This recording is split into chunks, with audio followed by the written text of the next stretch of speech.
جی break کے بعد ایک دفعہ پھر آپ کو خوش آمدید کہتے ہیں. پاکستان اور افغانستان کے درمیان جو کشیدہ تعلقات ہیں اس حوالے سے ہماری ڈسکشن جاری ہے.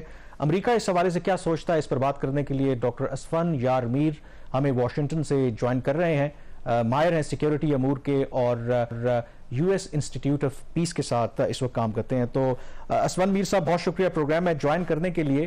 سب سے پہلے تو یہ بتائیں کہ کہ امریکہ یہاں سے اب نکل گیا, یعنی کہ اس کے فٹ پرنٹس تو نہیں ہیں آن گراؤنڈ. کیا امریکہ کو کنسرن ہے جو پاکستان اور افغان طالبان کے درمیان آپ کہہ سکتے ہیں کہ ٹینشن بلڈ اپ ہو رہی ہے؟ جی بہت شکریہ کامران, آپ نے شو میں بلایا. دیکھیں اول تو بات یہ کہ جو وائلنس پاکستان کے خلاف بڑھی ہے اس کو امریکی پالیسی میکرز, امریکی اینالسٹ کافی غور سے ٹریک ہے, اور اس کا جو سب سے امپورٹنٹ عندیہ ہے وہ کچھ دن قبل افغانستان کے لیے امریکہ کے خصوصی نمائندے ٹام ویسٹ نے اپنی تقریر میں کیا, جب انہوں نے کہا کہ گو کہ القاعدہ کا تھریٹ ابھی ہمیں دکھائی نہیں دے رہا. آئیسس کے بارے میں بھی انہوں نے کہا کہ طالبان ان کے خلاف ایکشن لے رہے ہیں, مگر ٹی ٹی پی جو ہے وہ ایمرج ہوا ہے خطے کے لیے ایک بہت بڑا تھریٹ. انہوں نے اس بات کا حوالہ بھی دیا کہ بہت سے حملے ہوئے ہیں, بہت سا وائلنٹ ہوا ہے. سو یقینی طور پہ یہ امریکی حکومت کے ریڈار پر ہے. اور ساتھ ساتھ جو لوگ پرانے پاکستان کے امور کے ساتھ کو دیکھتے آئے ہیں وہ یہ بھی کہتے دکھائی دیتے ہیں کہ ہم نے تو پاکستان کو وارن کیا تھا کہ طالبان کا کابل میں حکومت میں آنا پاکستان کے لیے بہتر ثابت نہیں ہوگا, اس سے پاکستان کے لیے مسائل بڑھیں گے. سو ایک یہ بات پرائیویٹلی اینالسٹ کرتے ہوئے بھی دکھائی دیتے ہیں. دوسری طرف جس نوعیت کی ٹینشنز ہمیں دکھائی دے رہی ہیں, جیسے بارڈر کلوزر, ریفیوجیز کے خلاف بات ہو رہی ہے کہ شاید کوئی ایکشن پاکستان میں ہو سکتا ہے, ایوکشن ہو سکتی ہے. آئی تھنک ان ایشوز کے اوپر یہاں پر تھوڑا بہت کنسرن بھی ہے, خاص طور پہ ریفیوجیز والے معاملے کے اوپر, کہ اگر پاکستان نے ریفیوجیز کے لیے اسپیس کو تنگ کیا تو چونکہ ایک بہت بڑا ایک آؤٹ فلو ہے, افغان ریفیوجیز بہت تکلیف میں ہیں, تو آئی تھنک ہیومینیٹیرین گراؤنڈز کے اوپر امریکہ میں اس بارے میں بھی پریشانی میں اضافہ ہو سکتا ہے. اور فائنلی افغانستان کی اکانومی بہت ہی ایک کمزور سے ایکولیبریم میں ہے. پاکستان کا بہت لیوریج ہے, جو پاکستان کی بارڈر کراسنگز ہیں اس کا بہت اکنامک ڈپینڈنس ہے طالبان کی حکومت کی. اگر پاکستان ان بارڈرز کو زیادہ دیر تک بند رکھتا ہے تو جو ایک کرائسس ٹرکن سچویشن ہے افغانستان میں وہاں کی معیشت کی, وہاں کی اکانومی کریش بھی کر سکتی ہے. آئی تھنک لوگ اس کے بارے میں بھی اب سوچنا شروع ہو گئے. اچھا اسفن صاحب, یہ جو آپ نے ٹام ویسٹ کا جو انٹریکشن تھا تھنک ٹینک کے ساتھ, اس کا جو آپ نے حوالہ دیا, دیکھیں امریکہ کا جو سب سے بڑا اور ان کے جو اتحادی کنسرن یہی ہے کہ افغانستان دوبارہ ایک ایسا ملک نہ بن جائے جہاں پر القاعدہ ہو یا داعش ہو یا کوئی ایسا گروہ جو ان کے مفادات کو یا 9/11 جیسا واقعہ یا اس سے ملتا جلتا کوئی اس طرح کی کارروائی کر سکے.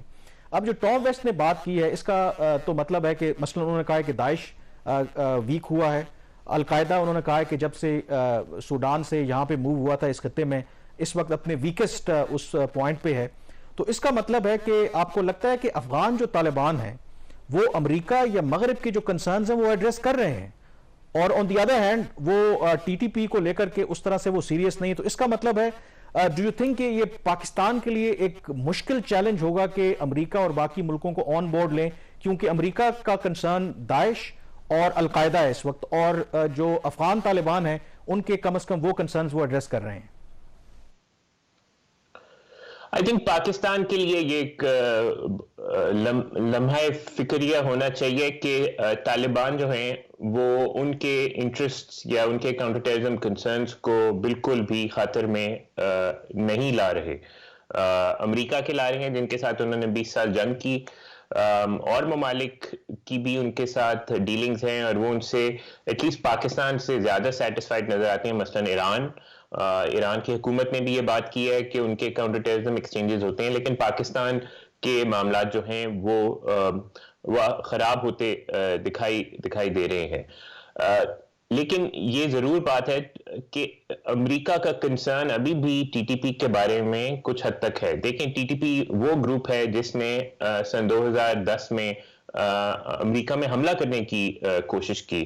ٹی ٹی پی ان گروہوں میں سے ہے جس نے دنیا کے ان چند ٹیررسٹ آرم گروپس میں سے ہے جس نے سی آئی اے کے افسران کو مارا ہے.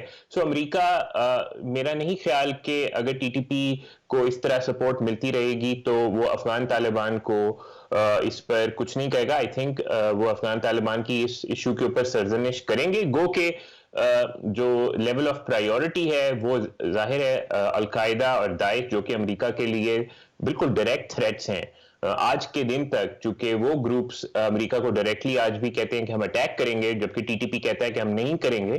سو امریکہ ظاہر ہے ان کو زیادہ پرائیورٹائز کرے گا, لیکن ٹی ٹی پی کے حد تک پاکستان کو امریکہ کی کچھ حد تک سپورٹ حاصل ہوگی. اچھا اسفند صاحب, ایک جو بارڈر ابھی تورخم بارڈر بند ہوا تھا دو کہ کل اس کو دوبارہ کھول دیا گیا ہے, ایک تاثر یہاں پہ یہ ہے کہ پاکستان شاید اب اس کو ایک لیوریج کے طور پر استعمال کر رہا ہے. افغانستان لینڈ لاک کنٹری ہے اور اگر پاکستان بارڈر بند کر دیتا ہے تو جو افغانستان کی رہی کئی معیشت ہے اس کو چلانا مشکل ہو جائے گا. لیکن ڈو یو تھنک کہ افغان طالبان اس کی وجہ سے دباؤ میں آئیں گے؟ ایک پرسپیکٹو یہ ہے کہ افغان طالبان کو افغانستان کی عوام کا کوئی خیال نہیں ہے, ان کو کوئی فرق نہیں پڑتا کہ وہاں پر لوگ بھوکے مریں یا ان کے ساتھ جو مرضی ہو, وہ جو اپنی پالیسیز ہیں اس پر عمل پیرا رہتے ہیں. تو ڈو یو تھنک کہ اگر پاکستان اکنامک لیوریج استعمال کرنا چاہتا ہے افغان طالبان کو کنونس کرنے کے لیے کہ وہ ٹی ٹی پی کے خلاف کارروائی کریں, وہ آپ کے خیال میں مؤثر ہو سکتی ہے؟ جی دیکھیں, یہ ایک بہت سگنیفیکنٹ سورس آف لیوریج ہے پاکستان کے لیے. اگر آپ طالبان کی بیلنس شیٹ دیکھیں, ان کا جو اکنامک ڈیٹا ہے وہ دیکھیں تو اس سے معلوم پڑتا ہے کہ 60% اپنے کا جو ریونیو ہے طالبان وہ بارڈر کراسنگ سے بناتے ہیں, بارڈرز کے اوپر کسٹم ریونیو جمع کر کے. اور یہ جو 60% آف ریونیو ہے اس کا 40 سے 45% جو ہے وہ طالبان کی حکومت پاکستان کے ساتھ جو ان کی بارڈر کراسنگز ہیں ان سے بناتی ہے, اور جس میں تورخم اور چمن سپن بولدک کی جو کراسنگ ہے یہ کلوز ٹو 80-90% ریونیو کنٹریبیوٹ کرتی ہیں. سو اگر یہ بارڈرز کلوز ہوتے ہیں تو نہ صرف ٹریڈرز, بزنس مین جو افغانستان میں ہیں اور جو پاکستان میں ہیں ان کے لیے مشکلات ہوں گی, ان کے لیے تکلیف دہ معاملہ ہوگا, ان کے لیے نقصان ہوگا, بلکہ طالبان کی حکومت کے لیے ان کی جو ریونیو کلیکشن سٹریم ہے وہ اس کو ایک بہت شدید ایک دھچکا پہنچے گا. آپ کی بات ٹھیک ہے کہ طالبان اکثر یہ بات کرتے ہیں کہ ہم تو ہم ایک کاز کے لیے, ہم ایک آئیڈیالوجی کے لیے یہ حکومت چلا رہے ہیں اور ہمیں پرواہ نہیں ہے کہ لوگوں کی ویلفیئر کیا ہے. ہم نے تو ہم وہ ایک ریلیجس قسم کی منطق دیتے ہیں اپنی گورنمنٹ کے کو چلانے کے لیے. لیکن دوسری طرف طالبان میں ایسے لوگ ہیں جن کو میں اسٹیٹ بلڈرز کہتا ہوں, جو کہ چاہتے ہیں کہ طالبان کی حکومت اور افغانستان ایز اے کنٹری مستحکم ہو, وہاں پہ کچھ نہ کچھ اکنامک سٹیبلٹی آئے. بہت سے طالبان لیڈرز بہت شکریہ اسفند یار میر صاحب, وقت ہمارے پاس کم ہے.